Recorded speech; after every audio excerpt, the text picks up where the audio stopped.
السلام علیکم ورحمۃ اللہ وبرکاتہ۔ اماں میں کام پر نہیں جاؤں گی، وہ لوگ اچھے نہیں ہیں، 12 سال کی گڑیا نے روتے ہوئے دہائی دی تھی، مگر نسرین نے شوہر کے خوف سے بیٹی کو زبردستی ڈاکٹر کے بنگلے پر کام کرنے بھیج دیا۔ آج 3 ماہ گزر گئے تھے۔ وہ جب بھی بیٹی سے ملنے جاتی اس کو گڑیا کی تنخواہ پکڑا دیتے۔ ایک دن ہاسپٹل سے فون آیا کہ جلدی آ کر اپنی بیٹی سے مل لو، وہ آخری سانسیں لے رہی ہے۔ جب نسرین ہاسپٹل پہنچی تو گڑیا کی حالت دیکھ کر وہ زمین پر گر گئی، کیونکہ میرا نام نسرین ہے۔ میری زندگی کی کہانی سادہ نہیں ہے، بلکہ وہ ایک ایسی لکیر کی مانند ہے جو کبھی سیدھی نہیں چلی۔ ہمارے گھر آنے کا تعلق ہمیشہ ہی غربت سے رہا ہے۔ میرے ماں باپ محنت مزدوری کر کے ہمیں پالتے تھے، نہ ہمارے پاس اچھے کپڑے ہوتے تھے، نہ کھانے کو روز کچھ نیا ہوتا تھا، اور نہ ہی تعلیم کی کوئی خاص سہولت ہمیں ملتی تھی۔ ہم وہ لوگ تھے جو دوسروں کے کپڑوں کے تھیلے کا انتظار کرتے تھے کہ شاید کوئی قمیض یا شلوار کام کی نکل آئے جو ہمارے بدن پر آ جائے۔ میری بچپن کی یادیں دوپٹے کے اس کونے سے بندھی ہوئی ہیں جو اماں نے کبھی کسی سے مانگا تھا، اور جو میلے ہونے کے باوجود میرے اسکول کا یونیفارم بن گیا تھا۔ جب میں بڑی ہوئی تو میری شادی بھی ایک غریب گھر میں ہی ہوئی۔ نہ جہیز کے لیے کسی نے تقاضا کیا اور نہ ہی شادی میں کوئی شور شرابہ ہوا، بس ایک خاموش سا نکاح ہوا اور میں سسرال آ گئی۔ میرے شوہر کا نام امجد تھا۔ وہ ایک عام مزدور تھا، کبھی کہیں کام مل جاتا تو دن اچھا گزرتا، ورنہ گھر کا چولہا بجھا ہی رہتا تھا۔ میری ساس مر چکی تھی اور سسر کا سایہ پہلے ہی اٹھ چکا تھا۔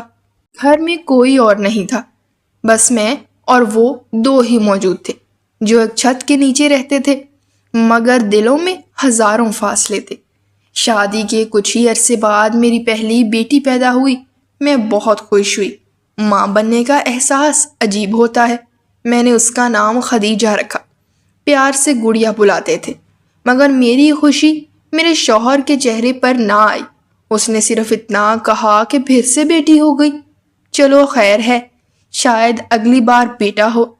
لیکن میری گڑیا کی پیدائش کے بعد جب میں دوبارہ ماں بنی تو پھر بیٹی ہوئی۔ اس بار تو اس نے بہت سخت جملے بولے، یہاں تک کہ مجھ سے بات چیت بند کر دی، صرف ضرورت کی بات کرتا، وہ بھی سخت لہجے میں۔ تیسری بار بھی جب بیٹی پیدا ہوئی تو میں خود اندر سے ٹوٹ گئی تھی۔ میں نے سوچا شاید اب تو وہ مجھے چھوڑ دے گا، لیکن نہیں، اس نے چھوڑا نہیں، کیونکہ اسے پتا تھا کہ اگر وہ مجھے طلاق دیتا ہے تو دوسری شادی مشکل ہو جائے گی۔ وہ نہ زیادہ خوبصورت تھا، نہ ہی کوئی جائیداد تھی اس کے پاس، اور نہ ہی کوئی ایسا رشتہ جو اس کے لیے دوبارہ زندگی شروع کرنا آسان بنا دے۔ اسی لیے وہ مجھے اپنے ساتھ رکھے ہوئے تھا، مگر ایسے جیسے کوئی پرانا سامان ہو جو رکھ تو لیا جاتا ہے مگر استعمال میں نہیں آتا۔ گھر کا خرچہ نہ ہونے کے برابر تھا۔ وہ صرف 3 وقت کی روٹی دیتا تھا، وہ بھی کبھی ملی تو کبھی رہ گئی۔ میں نے کبھی اسے یہ کہتے نہیں سنا کہ تمہیں کچھ اور چاہیے۔ کپڑے جب تک پھٹ پھٹ کے قابل استعمال نہ رہتے تب تک وہ نئے کپڑے دلانے کا نام بھی نہیں لیتا تھا۔ میں نے کئی بار پرانے کپڑے سی کر پہنے۔ میرے ہاتھ کی سلائی سے بنی قمیض پہن پہن کے میں تھک چکی تھی، مگر وہ کہتا تھا تم عورت ہو، تمہیں کپڑوں کی کیا ضرورت ہے۔ وقت گزرتا گیا اور بیٹیاں بڑی ہونے لگیں، ان کے چہرے پر جوانی کی لکیر ابھرنے لگی۔ تب اس نے ایک روز کہا کہ تیری بیٹیوں کا مجھے کیا فائدہ ہے، میں نے زندگی تجھ پہ برباد کی اور اب تیری بیٹیاں بھی میرے لیے بوجھ بن رہی ہیں۔ میں نے کہا کہ وہ تمہاری بھی تو بیٹیاں ہیں، مگر وہ کہنے لگا کہ مجھے ان سے کوئی ہمدردی نہیں ہے۔ وہ اب کام پہ جائیں گی، بڑے بڑے گھروں میں نوکریاں کریں گی، کھانا پکائیں، برتن دھوئیں، کپڑے استری کریں، اور بدلے میں 25 ہزار روپے کمائیں۔ 2 بیٹیاں تو ابھی چھوٹی تھیں، لیکن گڑیا یعنی خدیجہ تھوڑی بڑی تھی، ایسی عمر جسے آپ جوان بھی نہیں کہہ سکتے اور بچہ بھی نہیں۔ میری گڑیا خاموش طبیعت کی مالک تھی۔ وہ ہمیشہ بس مجھے دیکھتی رہتی۔ کبھی میں روتی تو وہ بھی چپ چاپ میری گود میں آ جاتی اور اپنی چھوٹی چھوٹی انگلیوں سے میرے آنسو پونچھتی۔ اس کی آنکھوں میں سوال ہوتے تھے کہ ماں کیا ہم کبھی خوش ہوں گے؟ مگر میں کبھی جواب نہیں دے پاتی تھی۔ شوہر نے ایک ہی روز شہر میں ایک بنگلہ تلاش کیا جو کافی بڑا تھا اور امیر لوگوں کا گھر تھا۔ کہنے لگا کہ یہاں خدیجہ کو بھیجو، ان سے بات ہوئی ہے، انہوں نے کہا ہے کہ تنخواہ 20,000 ہوگی، کھانے پینے کا خیال رکھیں گے، کپڑے دیں گے اور اگر بیمار ہوئی تو علاج بھی کروائیں گے۔ میں سن کے حیران ہوئی کہ اتنی اچھی تنخواہ کسی ملازمہ کے لیے بہت ہوتی ہے۔ مجھے لگا کہ شاید قسمت اب مہربان ہونے والی ہے۔ میری گڑیا بھی خاموشی سے سب سن رہی تھی۔ میں نے رات کو اس سے بات کی تو اس نے کہا کہ ماں تم نے زندگی بھر میرے لیے سب کچھ سہا ہے، اب میری باری ہے، میں چلی جاؤں گی۔ مجھے بھی اپنے باپ کی باتیں سننا اچھا نہیں لگتا، اسی لیے اگر میری نوکری سے تمہیں کچھ سکون ملتا ہے تو میں راضی ہوں۔ اس کی باتوں میں وہ دکھ تھا جو برسوں سے جمع ہو چکا تھا۔ میری بیٹی چھوٹی سی عمر میں بڑی ہو گئی تھی۔ اگلے دن میں نے دل پر پتھر رکھ کر اسے تیار کیا۔ اس کے چھوٹے چھوٹے ہاتھوں پر مہندی نہیں لگی تھی، نہ چوڑیاں پہنی تھیں، نہ خوابوں کا آنچل اس کے سر پر تھا۔ وہ کام کرنے جا رہی تھی۔ اس عمر میں جب بچیاں گڑیوں سے کھیلتی ہیں اور بستے اٹھاتی ہیں، میری بیٹی جھاڑو اٹھا رہی تھی اور برتن دھو رہی تھی۔ وہ دن میری زندگی کا سب سے تلخ دن تھا، لیکن شاید یہی ایک امید تھی جو مجھے باقی بیٹیوں کے لیے کچھ بہتر کرنے کا موقع دے سکتی تھی۔ میں نے اپنی گڑیا کو دروازے پر رخصت کیا جیسے بیٹیوں کو رخصت کیا جاتا ہے، مگر یہ رخصتی کسی شادی کے لیے نہیں تھی بلکہ مزدوری کے لیے تھی۔ اس کے قدم جب دروازے سے باہر نکلے تو میری آنکھوں سے جو آنسو بہے وہ کبھی نہیں رکے۔ میرے شوہر کو کوئی پرواہ نہیں تھی، خدا نخواستہ بیٹیاں کہیں چلی جاتی اور کبھی واپس نہ آتی، اسے تب بھی پرواہ نہیں ہونی تھی۔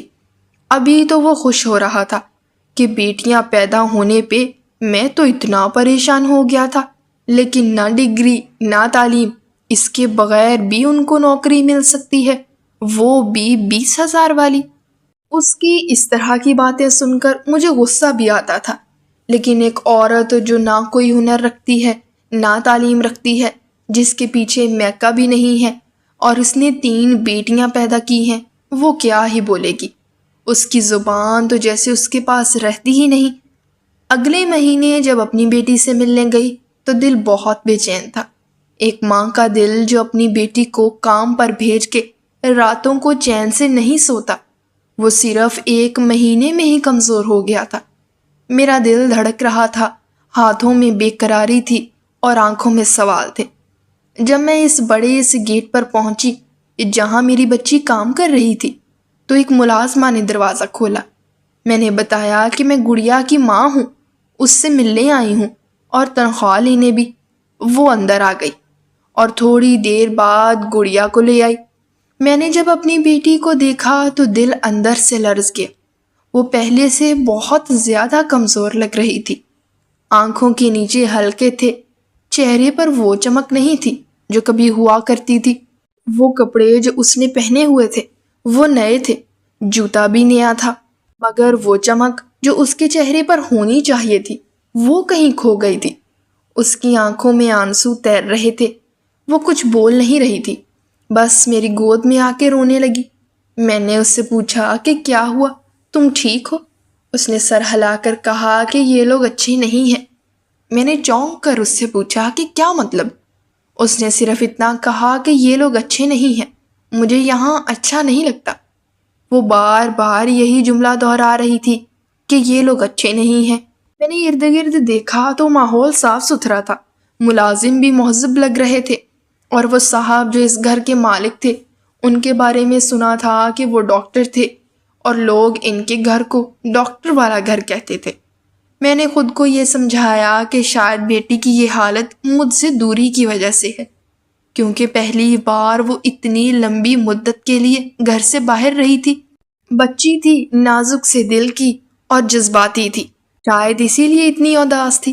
میں نے اسے گلے لگا کے کہا کہ کوئی بات نہیں بیٹا، گھر پہ رہے گی تو وہاں کون سی خوش رہے گی؟ تمہارا باپ تو ویسے بھی ہر وقت باتیں سناتا رہتا ہے، تمہیں ادھر کام کر کے تھوڑا پیسہ بھی مل رہا ہے اور تھوڑی آزادی بھی ہوگی، وقت کے ساتھ عادت ہو جائے گی۔ گڑیا میرے ساتھ واپس جانا چاہتی تھی، اس نے میری چادر کا کونا پکڑا اور کہا کہ امی مجھے ساتھ لے چلو، میں یہاں خوش نہیں ہوں۔ میں نے اسے دیکھا اور دل رو پڑا، مگر میں اسے سمجھایا کہ اگر میں تمہیں واپس لے آئی تو تمہارے باپ کا غصہ میری باقی بیٹیوں کو بھی جھیلنا پڑے گا، وہ کہے گا کہ تم دونوں نکل جاؤ اور چھوٹی بہنوں کو بھی لے جاؤ، اسی لیے بہتر ہے کہ تم ابھی کچھ دن اور رہو، دل لگا کے ان لوگوں کے ساتھ کام کرو، پھر دیکھیں گے۔ تنخواہ مجھے ان لوگوں نے ہاتھ پہ دی، میں نے اسے گنا، وہ پورے 20,000 روپے تھے۔ میں وہ رقم لے کر گھر واپس آ گئی، دل بہت بھاری تھا، قدم جیسے زمین پر بوجھ بن کے گر رہے تھے، دل کہہ رہا تھا کہ کچھ غلط ہو رہا ہے، مگر عقل کہہ رہی تھی کہ گھر کی بہتری کے لیے یہی بہتر ہے۔ اگلے مہینے جب تنخواہ لینے کا وقت آیا تو میرے شوہر نے کہا کہ وہ جائے گا، میں نے منع نہیں کیا کیونکہ وہ کہہ رہا تھا کہ مرد ہونے کی وجہ سے بہتر انداز میں بات کر لے گا اور بار بار عورت کا جانا اچھا نہیں لگتا۔ میں نے کہا کہ ٹھیک ہے چلے جاؤ اور میری بیٹی کو میرا سلام دینا اور کہنا کہ میں بہت یاد کرتی ہوں۔ وہ گیا اور شام کو واپس آیا۔ جب میں نے پوچھا گڑیا کیسی تھی تو کہنے لگا کہ بالکل ٹھیک تھی، اچھی بھلی گھوم رہی تھی، ہنس رہی تھی، خوش تھی۔ میں نے ایک سکون کا سانس لیا اور خود سے کہا کہ شکر ہے میری بچی کا دل لگ گیا ہے، شاید جو تکلیف اسے پہلے مہینے محسوس ہوئی وہ اب نہیں رہی۔ اسی طرح ایک اور مہینہ گزرا اور اس بار بھی شوہر ہی گیا اور واپس آ کر وہی باتیں کہیں کہ سب ٹھیک ہے، وہ خوش ہے، کوئی مسئلہ نہیں ہے، گھر والے بھی بہت اچھے ہیں اور کام بھی آسان ہے۔ مگر پھر ایسا ہوا کچھ جو میرے دل کو دہلا گیا۔ اگلے 3 مہینے جب میں گڑیا سے ملنے گئی اور میں نے دروازے پر ملازمہ سے کہا کہ میں ماں ہوں، ملنے آئی ہوں، تو وہ کہنے لگیں کہ بی بی آج نہیں مل سکتی، کبھی کہتی وہ سو رہی ہے، کبھی کہتی وہ بازار گئی ہے، کبھی کہتی کہ صاحب لوگ باہر گئے ہیں، آپ بس یہ پیسے لے لیں اور جائیں۔ 3 مہینے گزر گئے اور میں نے اپنی بیٹی کو صرف ایک بار دیکھا تھا۔ اس دن کے بعد سے میری بیٹی جیسے غائب ہو گئی ہو، کوئی پتہ نہیں تھا کہ وہ اندر ہے یا نہیں، وہ صحت مند ہے یا بیمار ہے، وہ ہنس رہی ہے یا رو رہی ہے، وہ زندہ بھی ہے یا نہیں۔ میں ان سے کہتی کہ مجھے بس 5 منٹ دے دیں، مجھے اپنی بیٹی سے ملنا ہے، مگر وہ ٹال دیتے، پیسے میرے ہاتھ پر رکھتے اور دروازہ بند کر دیتے۔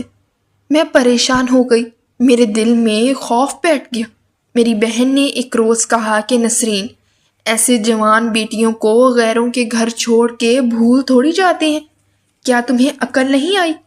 میں نے کہا کہ نہیں، 2 مہینے پہلے تو میرے شوہر کی بات ہوئی تھی، وہ کہہ رہا تھا کہ خوش ہے، مگر پھر میرے دل میں سوال اٹھنے لگے۔ میں نے شوہر سے پوچھا کہ کیا تم واقعی گڑیا سے ملے تھے؟ وہ کہنے لگا کہ نہیں ملا تھا۔ میں نے حیرت سے پوچھا کہ پھر تم نے کہا تھا کہ خوش ہے؟ تو کہنے لگا کہ بس میں نے کہہ دیا تھا تاکہ تم میرا سر نہ کھاؤ، تم باتیں کرتی رہتی ہو اسی لیے میں نے جھوٹ بول دیا۔ میری سانس رک گئی، میرا دل جیسے بند ہونے لگا۔ یہ حقیقت تھی کہ میری بیٹی صرف ایک بار مجھے ملی تھی، اس کے بعد 5 مہینے سے میں نے اس کا چہرہ نہیں دیکھا تھا، اور اس کا باپ، اسے باپ کہنا اب گناہ لگتا تھا، وہ اتنا لاپرواہ نکلا کہ اپنی ہی بیٹی کی خبر لینا گوارا نہ کیا اور اوپر سے جھوٹ بھی بولتا رہا۔ وہ کہنے لگا کہ اگر لڑکی وہاں نہ ہوتی تو وہ لوگ ہمیں تنخواہ کیوں دے رہے ہیں؟ اس کا مطلب ہے کہ وہ کام کر رہی ہے اور وہ وہاں ہے، اس کا دل لگ گیا ہوگا اور شاید وہ اب ملنا نہیں چاہتی اسی لیے نہیں ملتی۔ میں نے حیرانی سے اسے دیکھا اور سوچا کہ کیا واقعی یہ میری بیٹی کا باپ ہے؟ کیا اس کے دل میں ذرا بھی درد نہیں تھا؟ کیا وہ نہیں سمجھتا تھا کہ 5 مہینے تک اپنی ماں کو نہ ملنا کسی بھی بیٹی کے لیے معمولی بات نہیں ہوتی؟ کیا وہ یہ نہیں سوچتا کہ اگر بیٹی کو کچھ ہو گیا ہو تو ہم کیا کریں گے؟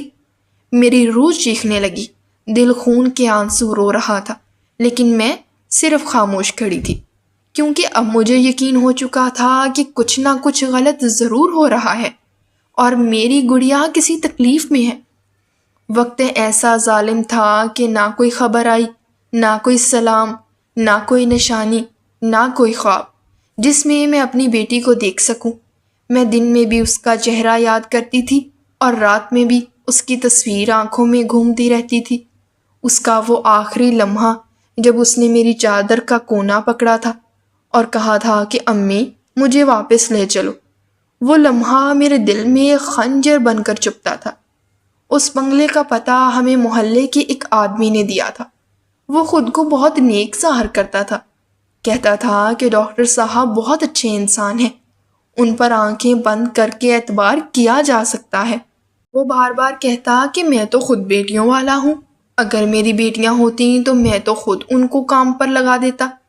تم بالکل فکر نہ کرو، اللہ کا شکر کرو کہ اتنا اچھا گھر مل گیا ہے جہاں نہ صرف تنخواہ ملتی ہے بلکہ کھانے، کپڑے، بیماری سب کا خیال رکھا جاتا ہے۔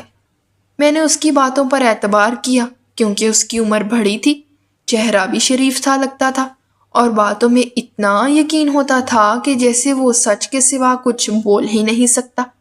لیکن اب وہی آدمی جب میں اس کے پاس گئی اور کہا کہ میری بیٹی سے مجھے ملنے نہیں دیا جا رہا، مجھے کچھ شک ہو رہا ہے، تو کہنے لگا کہ بھائی مجھے کیا پتا کون کیسا نکلتا ہے، میں تو صرف جانتا تھا کہ وہ ڈاکٹر ہے، اچھا انسان ہے، باقی اندر کیا ہو رہا ہے یہ تو کوئی جان نہیں سکتا۔ وہ صاف کہنے لگا کہ اب آپ کی بیٹی کہاں ہے، اس کے ساتھ کیا ہوا ہے یہ تو اللہ ہی جانے، ہمیں تو کچھ نہیں پتا۔ اگر آپ پولیس میں جائیں گی تو الٹا آپ کو ہی پیسے دینے پڑیں گے، ادھر تو کوئی سستا انصاف نہیں ملتا۔ بہتر یہی ہے کہ چپ چاپ پیسے لیتے رہو اور دعا کرو کہ وہ خیریت سے ہو۔ میں نے کہا کہ میری بیٹی مجھے چاہیے، وہ تنخواہ نہیں چاہیے۔ اس نے کندھے اچکا کر کہا کہ اگر وہ لوگ پیسہ دے رہی ہیں تو اس کا مطلب ہے کہ بچی زندہ ہے اور کام کر رہی ہے۔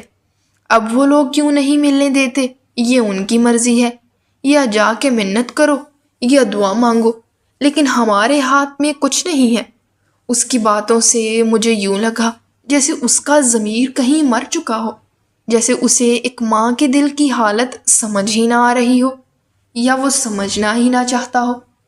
ہم نے منت سماجت بھی کر کے دیکھی، میں اور میرا شوہر اس گیٹ پر کئی بار گئے، ہاتھ جوڑے، آنکھوں میں آنسو بھر کے کہا کہ مہربانی کر کے صرف ایک بار گڑیا سے ملا دے، ہمیں صرف یہ دیکھنا ہے کہ وہ ٹھیک ہے، صرف اس کی آواز سننی ہے، صرف اتنا چاہیے کہ وہ ہمیں کہہ دے کہ وہ خوش ہے۔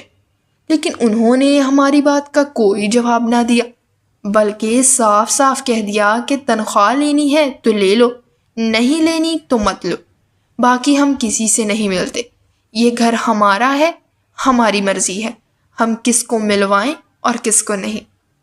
میرا شوہر خاموشی سے پیسے لے کر واپس آ گیا۔ وہ راستے میں بھی کچھ نہ بولا، جیسے وہ اب ہر چیز کو مقدر سمجھ چکا ہو۔ اس کی خاموشی مجھے اور ڈرا رہی تھی۔ وہ نہ سوال کر رہا تھا، نہ اعتراض، نہ ہی میری بیٹی کے لیے کوئی فکر دکھا رہا تھا۔ اور مجھے وہ وقت یاد آیا جب گڑیا کے کام پر جانے سے پہلے میں نے کہا تھا کہ یہ باپ کبھی اس کا درد نہیں سمجھے گا۔ مجھے نہ دن کا سکون تھا نہ رات کی نیند، بس ایک ہی دروازہ تھا جس پر میں روزانہ دستک دیتی تھی، وہ اللہ کا در تھا۔ میں نے دن رات دعائیں مانگنا شروع کر دی، میرے پاس اس کے سوا کوئی ذریعہ نہ تھا، نہ پیسہ، نہ سفارش، نہ کوئی طاقت۔ میں نے ہر وہ وظیفہ پڑھا جو کسی ماں کو اپنے بچے کے لیے پڑھنے کا کہا جاتا ہے۔ میں نے ہر نماز میں ہاتھ اٹھائے اور اللہ سے صرف یہی کہا کہ میری گڑیا کو سلامت رکھ، اس کی حفاظت فرما، جہاں بھی ہے اسے سکون دے۔ میرے رشتہ داروں کو جب پتہ چلا تو جیسے ان کی زبانوں میں زہر آ گیا، کسی نے دلاسا نہیں دیا، کوئی امید کی بات نہیں کی، بلکہ الٹا میرے دل کو توڑنے والی باتیں کرنا شروع کر دیں۔ کوئی کہنے لگا کہ بیٹی کو وہاں بھیجا ہی کیوں تھا، جوان تھی، خوبصورت تھی، کسی کے دل کو بھا گئی ہوگی۔ کسی نے کہا کہ وہیں کے کسی لڑکے کے ساتھ بھاگ گئی ہوگی، تو کسی نے کہا کہ کام کر کے تنگ آ گئی ہوگی اور موقع دیکھ کر نکل گئی ہوگی۔ اور اب ان لوگوں کو شرمندگی سے بچنے کے لیے جھوٹ بولنے پڑ رہے ہیں۔ ایسی ایسی باتیں تھیں جو میرے دل پر کوڑے کی طرح لگ رہی تھی۔ میں خاموش رہتی کیونکہ میرا دل کہتا تھا کہ ایسا کچھ نہیں ہو سکتا، میری بیٹی ایسی ہے ہی نہیں۔ وہ اگر چلی جاتی تو مجھے ایک بار ضرور بتاتی، مجھے ایک بار گلے ضرور لگاتی، وہ کچھ کہتی، وہ خاموشی سے یوں غائب نہیں ہو سکتی تھی۔ میں ہر روز کسی نہ کسی نئے الزام کو سہتی رہی اور ہر روز خود کو ایک ہی بات سے دلاسا دیتی رہی کہ وہ زندہ ہوگی، وہیں ہوگی، صرف ان لوگوں نے سختی کر دی ہے، ملنے نہیں دیتے ہوں گے۔ وقت کے ساتھ شاید وہ خود آ جائے گی، شاید کوئی اس کے دل میں رحم آ جائے گا اور اسے ہمارے پاس واپس بھیج دیں گے۔ یہ سب سوچتے ہوئے میں آہستہ آہستہ ٹوٹنے لگی تھی۔ میری ہڈیوں میں وہ تھکن تھی جو صرف ایک ماں ہی محسوس کر سکتی ہے، جس کی اولاد اس کی آنکھوں سے دور ہو، اس کا کچھ عطا پتہ نہ ہو۔ میں دن میں کئی بار دروازے کی طرف دیکھتی کہ شاید اب کی بار وہ آ جائے، شاید اب کی بار دروازہ بجے اور سامنے ایک گڑیا کھڑی ہو، ہاتھ میں وہی پرانا دوپٹہ جسے وہ ہمیشہ لے کر چلتی تھی۔ مگر دروازہ ہمیشہ بند ہی رہا اور میری امیدیں بھی آہستہ آہستہ کمزور ہوتی گئی۔ اب تک کی زندگی جیسے سارے راستے بند کر دیے تھے، ہر امید ختم ہو چکی تھی، ہر دعا جیسے کسی سنسان ویرانے میں گم ہو جاتی تھی۔ میری سانسیں جیسے بس چل رہی تھیں لیکن جینے کی کوئی وجہ باقی نہیں تھی۔ میری آنکھوں میں اب اشک بھی نہیں بچے تھے اور میرا دل ہر روز اسی گڑیا کے خیال میں ڈوبتا اور ڈرتا تھا۔ پھر ایک دن وہ ہوا جس کا میں نے تصور بھی نہیں کیا تھا۔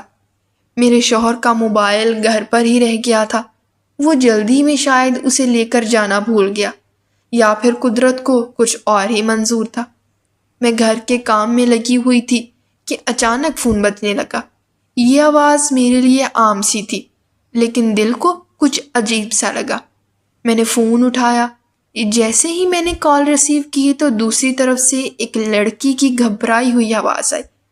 وہ کہہ رہی تھی، فلاں ہاسپٹل پہنچے، آپ کی بیٹی آخری سانسیں لے رہی ہے۔ یہ سنتے ہی جیسے میرے پاؤں کے نیچے سے زمین نکل گئی تھی۔ میں کچھ بھی سمجھ نہیں پائی، میرے ہاتھ سے موبائل گر گیا، دل کی دھڑکن جیسے سینہ پھاڑ کے باہر نکلنے کو تھی۔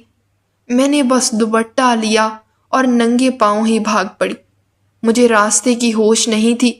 میں نے روتے ہوئے رکشہ روکا، بس پکڑنے کی کوشش کی، جیسے تیسے کسی سواری میں بیٹھی اور دل میں یہ سوچ لیے کہ اللہ کرے میں اپنی بیٹی کو آخری بار دیکھ سکوں۔ پر ساتھ ہی ایک سوال بھی ستا رہا تھا کہ وہ ہاسپٹل میں ہے لیکن کیوں؟ وہ تو کام پر گئی تھی، کھانے پینے کا سب خیال رکھتے تھے، کپڑے دیتے تھے، بیماری کی صورت میں علاج کی بات کرتے تھے، تو پھر اب وہ کیوں آخری سانسیں لے رہی ہے؟ ہاسپٹل کے دروازے پر پہنچی تو دل جیسے حلق میں آ گیا۔ میں نے بھاگ کر اندر قدم رکھا اور جیسے ہی میں نے گڑیا کو دیکھا میری چیخ نکل گئی۔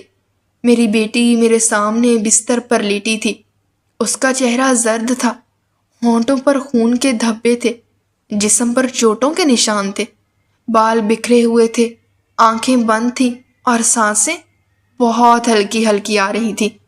میں ایک ماں تھی، میں جانتی تھی کہ میری بیٹی پر کیا بیتی ہے، لیکن زبان سے کچھ نہ بولی، صرف چیخی اور رونے لگی۔ میرے اندر کا ہر انگ جل رہا تھا کہ وہ لوگ جنہیں میں اچھا سمجھتی تھی انہوں نے میری بیٹی کو اس حال میں پہنچایا۔ ڈاکٹرز کہہ رہے تھے کہ ہم پوری کوشش کر رہے ہیں لیکن 3 دن بہت اہم ہیں، اگر وہ 3 دن گزار لے تو بچ سکتی ہے۔ میں نے وہ 3 دن کیسے گزارے یہ صرف میں جانتی ہوں۔ میں نے ہسپتال کے اس فرش پر راتیں جاگ کر گزاری، میں نے کھانا نہیں کھایا، پانی بھی بہت دیر بعد پیا، صرف ہر سانس کے ساتھ اللہ کو یاد کیا کہ میری بچی بچ جائے۔ اسی دوران میں نے دیکھا کہ ایک آدمی بار بار آ رہا تھا، بری طرح رو رہا تھا، اس کی آنکھیں لال تھیں اور وہ ہر کسی سے گڑ گڑا رہا تھا۔ میں نے نرس سے پوچھا یہ کون ہے؟ اس نے بتایا یہ وہ شخص ہے جس نے آپ کی بیٹی کو وہاں سے بچایا ہے۔ وہ ان کے گھر مہمان کے طور پر آیا ہوا تھا، لیکن جیسے ہی اسے پتہ چلا کہ اندر کچھ برا ہو رہا ہے تو اس نے ہمت کی اور آپ کی بیٹی کو نکال کر ہسپتال لے آیا۔ میں اس کے پاس گئی اور اس کا شکریہ ادا کیا۔ اس نے میری آنکھوں میں آنکھیں ڈال کر کہا، آپ کی بیٹی میری بھی بیٹی جیسی ہے، میں خود بیٹیوں والا ہوں، اور آپ فکر نہ کریں، میں خود وکیل ہوں، میں اس کا کیس خود دیکھوں گا۔ وہ لوگ میرے رشتہ دار ضرور ہیں، لیکن میں ان کے ساتھ نہیں ہوں۔ انہوں نے جو کیا ہے وہ ناقابل معافی ہے، اور میں یہ مقدمہ اپنے ہاتھ میں لے چکا ہوں۔ اس کی بات سن کر جیسے میری ٹوٹی ہوئی ہمت کو تھوڑا سہارا مل گیا تھا۔ میرے دل کو ایک روشنی سی محسوس ہوئی تھی کہ چلو کوئی تو ہے جو ہماری طرف سے بولے گا، کوئی تو ہے جسے ہماری تکلیف کا احساس ہے۔ میں نے اسے دعا دی اور اللہ سے کہا کہ اگر میری بیٹی بچ گئی تو میں عمر بھر اس آدمی کی احسان مند رہوں گی۔ 3 دن یوں لگتے تھے جیسے 3 صدیاں گزر رہی ہوں۔ ہر لمحہ میری آنکھیں دروازے کی طرف لگی رہتی کہ شاید ڈاکٹر آئے اور اچھی خبر دے۔ میں ہر گھنٹے میں اللہ کا نام لے کر سجدے میں گر جاتی تھی۔ میں نے پورے 3 دن ہسپتال میں گزارے۔ جب تیسری رات ختم ہوئی تو صبح کے وقت ڈاکٹر آیا اور کہا کہ اب وہ خطرے سے باہر ہے، ہم نے اسے ہوش میں لا دیا ہے، وہ اب بول سکتی ہے۔ میں تیزی سے اس کے کمرے میں گئی، وہ کمزوری سے میری طرف دیکھ رہی تھی۔ میں نے اس کا ہاتھ تھاما، وہ بہت تھکا ہوا تھا، لیکن اس کی آنکھوں میں سکون تھا۔ اس نے میری طرف دیکھا اور آہستہ سے کہا، امی میں بچ گئی ہوں اور اب میں کسی سے نہیں ڈروں گی۔ میں نے اس کے سر پر ہاتھ رکھا اور اسے چپ کروایا۔ اس نے کہا کہ امی میں نے پولیس کو سب سچ بتا دیا ہے، جو کچھ انہوں نے میرے ساتھ کیا وہ سب میں نے بتا دیا ہے، اب وہ لوگ بچ نہیں سکیں گے۔ میں نے اس کی پیشانی چومی اور اللہ کا شکر ادا کیا کہ میری بیٹی نہ صرف زندہ ہے بلکہ اب وہ ان ظالموں کے خلاف آواز بھی بلند کر رہی ہے۔ اب ان لوگوں کی خیر نہیں تھی، کیونکہ گڑیا کا بیان اتنا واضح اور سچا تھا کہ ہر چیز کھل کر سامنے آ گئی تھی، اور وہ وکیل جو ہمارے ساتھ کھڑا ہوا تھا اس نے کہا کہ اب انصاف ملے گا۔ جس دن گڑیا نے بیان دیا تھا اسی دن سے جیسے ایک نیا سفر شروع ہو گیا تھا۔ میں نے سوچا نہیں تھا کہ کبھی میرے آنسو کسی کو اتنے برے لوگوں کے خلاف مضبوطی سے کھڑا کر دیں گے۔ وہ وکیل جو ہمارے ساتھ کھڑا ہوا تھا وہ کسی فرشتے سے کم نہ تھا۔ اس نے سب کچھ اپنی ذمہ داری سمجھا اور نہ صرف مقدمہ لڑا بلکہ ہر قدم پر ہمیں سہارا دیا۔ اس نے اپنی دل کی طاقت سے ان ظالموں کو عدالت کے کٹہرے میں کھڑا کیا۔ عدالت میں ڈاکٹر بھی تھا جو گڑیا کی حالت جانتے ہوئے بھی خاموش رہا، اس کا بیٹا بھی تھا جس نے ان سب میں حصہ لیا تھا، اور اس کی بیوی بھی جو سارا ظلم دیکھ کر بھی چپ رہی تھی۔ اس وکیل نے ان تینوں کو نہ صرف بے نقاب کیا بلکہ ایسے ثبوت دیے کہ عدالت ان کے خلاف فیصلہ سنانے پر مجبور ہو گئی۔ وہ سب جیل کی سلاخوں کے پیچھے چلے گئے، لیکن یہ تو صرف انصاف کا ایک حصہ تھا۔ اصل لڑائی تو زندگی کو پھر سے سنوارنے کی تھی۔ اس وکیل نے ہمیں کہا کہ تمہیں زندگی میں دوبارہ کھڑا ہونے کی ضرورت ہے، تم لوگ ہارے ہوئے نہیں ہو، تم لوگوں نے ظلم سہا ہے، اب تمہیں جینا ہے۔ اس نے ایک بہت بڑی NGO سے رابطہ کروایا۔ ان لوگوں نے نہ صرف گڑیا کے مکمل علاج کا خرچ اٹھایا بلکہ میری تینوں بیٹیوں کی تعلیم، شادی اور جہیز کا بھی پورا بندوبست کیا۔ انہوں نے ہمیں ہر مہینے کچھ رقم دینے کا وعدہ بھی کیا تاکہ ہمیں دوبارہ ایسی زندگی جینے پر مجبور نہ ہونا پڑے جس میں اپنی بچیوں کو دوسروں کے گھروں میں کام پر بھیجنا پڑے۔ گڑیا اب دوبارہ چلنے پھرنے کے قابل ہو گئی تھی۔ اس کی آنکھوں میں ایک نئی روشنی تھی، اس کے ہاتھوں میں نئی زندگی کی خوشبو بسنے لگی تھی۔ وہ اب خاموش نہیں رہتی تھی بلکہ ہر بات پر اپنی رائے دیتی تھی اور مجھے گلے لگا کر کہتی تھی کہ امی اب ہم سب مل کر جئیں گے۔ اس وکیل نے ایک اور NGO سے رابطہ کروایا جو بے سہارا عورتوں کی مدد کرتی تھی۔ انہوں نے ہمیں ایک چھوٹی پرچون کی دکان کھولنے کے لیے رقم دی۔ میں نے پہلے تو سوچا یہ کام میرے بس کا نہیں، لیکن اس بار میرے شوہر نے کہا کہ وہ یہ کام سنبھال لے گا۔ شاید اسے بھی اب اپنی غلطیوں کا احساس ہو چکا تھا۔ اب وہ اس دکان پر بیٹھتا ہے اور کسی قسم کی الٹی سیدھی حرکت نہیں کرتا، نہ اب وہ بیٹیوں پر غصہ کرتا ہے، نہ مجھے مارنے کی کوشش کرتا ہے۔ کہ وکیل نے ایک اور درخواست عدالت میں دی تھی کہ اگر میرا شوہر دوبارہ میری بیٹیوں کو کسی کے گھر نوکری کے لیے بھیجنے کی کوشش کرے یا مجھ پر ہاتھ اٹھائے یا مجھے ذہنی اذیت دے تو اس کے خلاف بھی کارروائی ہوگی اور وہ بھی جیل کی ہوا کھائے گا۔ یہ بات جاننے کے بعد وہ جیسے میرے تابع ہو گیا، جیسے اسے احساس ہو گیا ہو کہ اس کا اب مجھ پر ظلم نہیں چل سکتا۔ زندگی آہستہ آہستہ سنبھل رہی تھی۔ میری بیٹیاں اب اسکول جا رہی تھیں۔ وہ شام کو واپس آ کر میرے ساتھ بیٹھتی، اپنا ہوم ورک کرتی۔ گڑیا کی حالت بہتر ہوتی جا رہی تھی اور اس کے چہرے پر پہلے جیسی ہنسی واپس آ رہی تھی۔ گھر کے کونے کونے میں جیسے زندگی دوبارہ لوٹ رہی تھی۔ ہم نے گھر میں ایک کونے میں چھوٹی سی عبادت کی جگہ بنا لی تھی جہاں روز شام کو دعا ہوتی تھی۔ میں بیٹھ کر ہاتھ اٹھاتی اور اللہ کا شکر ادا کرتی کہ اس نے مجھے وہ سب کچھ دیا جو میں نے مانگا تھا، بلکہ اس سے بھی زیادہ۔ میری ہر رات سکون سے گزرنے لگی تھی۔ اب مجھے کسی بات کا ڈر نہیں تھا۔ میری بیٹیوں کا مستقبل محفوظ ہو چکا تھا۔ ان کے لیے تعلیم بھی تھی، شادی کا سامان بھی تھا اور ایک باعزت زندگی بھی، جس کے لیے میں نے کتنی راتیں روتے ہوئے گزاری تھی۔ وہ سب محنت اب رنگ لانے لگی تھی۔ میں جب گڑیا کو گلے لگاتی تو میری آنکھیں بھیگ جاتی اور وہ آہستہ سے میرے کان میں کہتی کہ امی ہم نے جیت لیا۔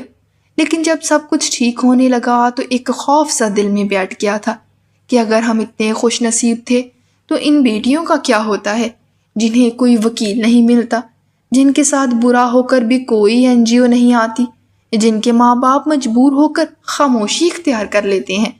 میں یہ سب سوچ کر راتوں کو جاگ جاتی تھی۔ مجھے لگتا تھا جیسے میں کسی خواب میں ہوں، لیکن یہ خواب کسی اور کے لیے ڈراؤنا خواب بن جاتا ہے۔ میری گڑیا کے ساتھ جو ہوا وہ میری زندگی کا سب سے برا وقت تھا، لیکن اس کے بعد جو کچھ ہوا وہ شاید کسی دعاؤں کا نتیجہ تھا۔ آج جب میں دکان پر بیٹھے اپنے شوہر کو دیکھتی ہوں، اپنی ہنستی مسکراتی بیٹیوں کو اسکول جاتا دیکھتی ہوں، تو میرے دل میں ایک عجیب سی سکون کی لہر دوڑ جاتی ہے۔ میں سوچتی ہوں کہ قسمت نے شاید ایک موقع اور دے دیا، لیکن ہر کسی کو ایسا موقع نہیں ملتا۔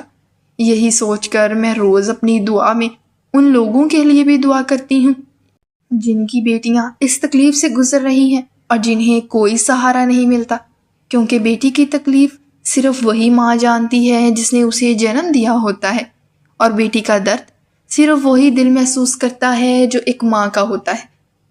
ناظرین، ہماری آج کی کہانی آپ کو کیسی لگی؟ کمنٹ باکس میں اپنی رائے کا اظہار ضرور کریں، اور مزید اس طرح کی سبق آموز کہانیاں اور واقعات سننے کے لیے ہماری ویڈیو کو لائک کریں، شیئر کریں اور ہمارے چینل کو سبسکرائب کریں۔ شکریہ۔ اللہ حافظ۔